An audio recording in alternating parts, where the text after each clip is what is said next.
Hi, everybody. This is Carrie Hamblen, the CEO and president of the Las Cruces Green Chamber of Commerce, coming to you again in a Zoom chat as a way of helping support our members and promoting the fantastic things that they are doing in the community. And today, I have the one and only Amanda Morales, who is the executive director of the United Way of Southwest New Mexico. Amanda, it's so great to see your face. I got to see you last week, and I get to see you again today. Yes, it's great to see you. Great to see you too. So, the United Way, I remember my first introduction to the United Way was when I worked at New Mexico State University and a campaign through that. Can you kind of explain, the United Way has some really great opportunities with large entities and organizations to really help kind of consolidate fundraising through employees. Can you explain a little bit more about what you're able to do? Yeah, so United Ways probably more traditionally have been known as funders, and still very much to this day that is the role that we take the most serious. And so what we're able to do as a funder is we have this unique position of having relationships with a lot of corporate businesses and larger entities like an MSU. And so we actually are the only nonprofit organization that is allowed to go into these businesses to request donations through workplace campaigns, which essentially employees can give through payroll deductions. And so we really pride ourselves in being that funder and, in a sense, that funnel or middleman to where those donations that we receive from these employees and companies, we turn around and give in the form of grants to our local nonprofits. And so we're able to support them in that way. And that's fantastic. And I remember, there were a number of organizations that you had listed that were certainly near and dear to my heart.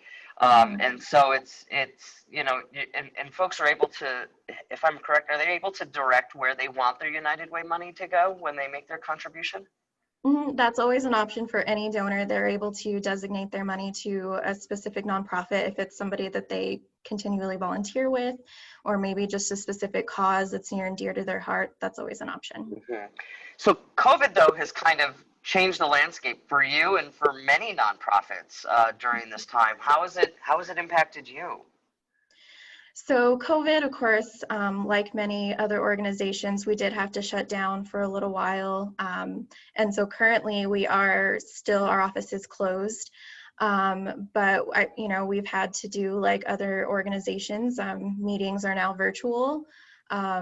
All of our fundraising, all of that now has to be virtual. Our presentations through Zoom, or creating PDFs or PowerPoints or videos, anything that we can do to try to push out what United Way is doing. We're having to do all of that virtual like everybody else. One aspect of the work that we do that is kind of more of a direct service is we do offer our 211 information referral line. And I'd say that related to COVID has kind of been the biggest impact for our organization. Early on, we probably had a volume of 50 to 75 calls a day of people wanting to know where they could get tested, what were the symptoms. Phone was ringing off the hook 24/7 related to that. Now our calls have turned into more people looking for assistance, of course, specifically to food, utilities, electricity, rental, and mortgage assistance. And those phone calls are still at least 20 to 40 calls a day, especially towards the end or beginning of the month for that rental assistance. And so we still are trying to find ways to be able to navigate that and be as available to the community as possible with that 211 line. But that's probably been the biggest impact for COVID for our organization. Yeah, and you had mentioned, and we have a number of community agencies that are providing rental assistance. I know our colleague Dawn Hummer at Community Action Agency, or the colleague Nicole Martinez at the Community of Hope, a number of those. And before we started recording, we were talking about just the challenge of fundraising for nonprofits. Because usually we would have events coming up, to where people could gather in person. And really, I remember the conversation starting in March with Engage of like, I think your celebrity karaoke is going to be, all virtual, and how can we, help with that? And Mhm. so how is it that you're finding that you're having to adapt that way? Because, and we'll talk about your Stamping Out Hunger campaign, but how is it that, given that the funds that you raise help go to different community organizations, Mhm. how are you kind of modifying what you do fundraising wise, to help to make sure that you can still help those organizations? Yeah, so typically here, September, October, November is what most United Ways call our campaign season. And so I feel like with COVID, it's kind of put United Way back into, more importantly, that funder role. And so, we're having to, again, just do everything virtual. Our presentations with our corporate partners are going to be virtual. And so, we're going to do our best to advocate for our organization as well as our community and our partners in those presentations. But we also, I think, like I said, because we are more than that funder role, are really finding our partnerships with some of our other local funders to be just as important. So you mentioned organizations having to cancel their fundraisers. What's one thing that we did in partnership with the Community Foundation of Southern New Mexico is we created the Nonprofit Emergency Fund, which was to initially, when we created it back in March, April, was to help a lot of the specifically smaller organizations that were having to cancel their fundraisers, try to recoup some of that lost revenue. Right. And so we're just finding it more important than ever to be that funder and to be that supportive role for our organizations.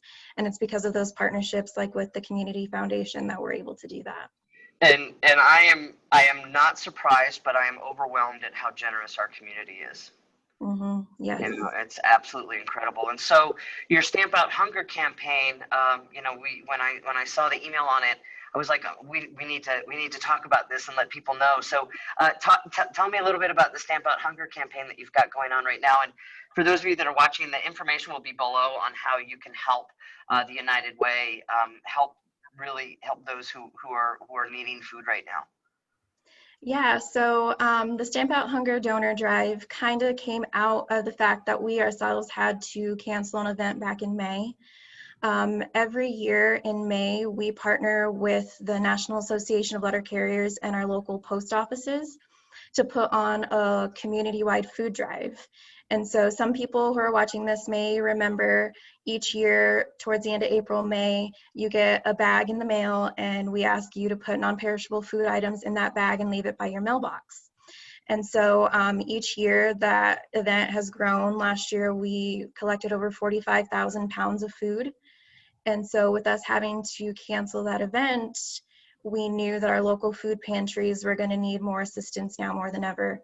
Again, with COVID, you've got families who are now unemployed, who are turning to food pantries, and they're seeing double, if not triple, the numbers every single day of needing this assistance. And so we knew we needed to do something about it.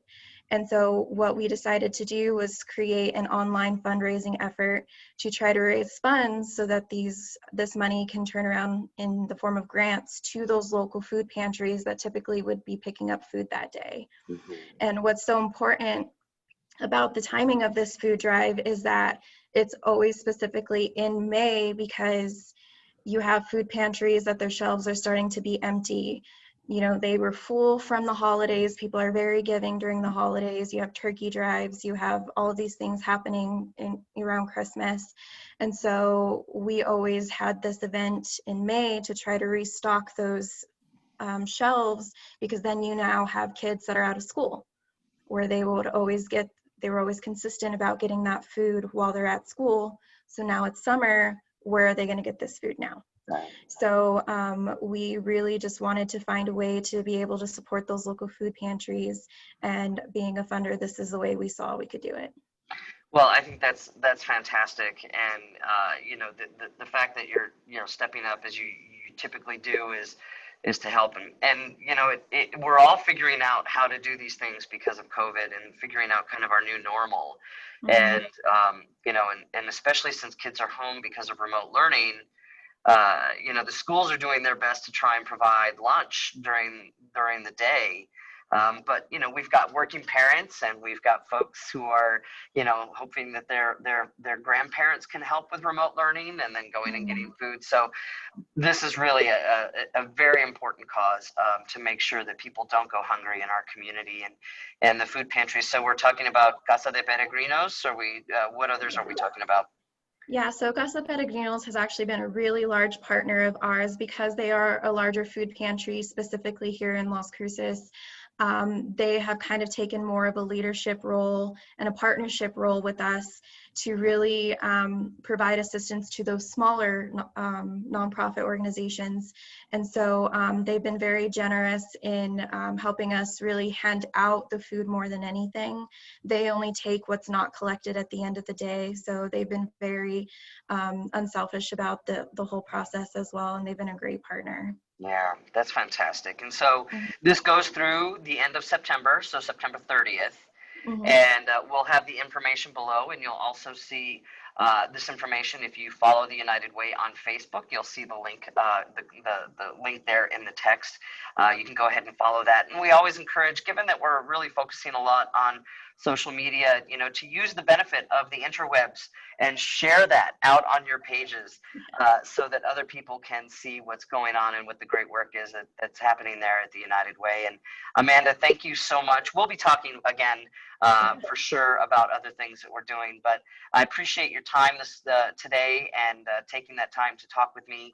And for those of you who are out, who are watching, we always are very grateful of your support of our local businesses and our nonprofits and support of the work that the Green Chamber does. And so we encourage you to do what you can, and always wear your mask and be safe. And let's do our part to take care of one another. So thank you all so very much. And Amanda, thank you for all the work that you're doing. Thank you so much. Thank you for having me. Absolutely.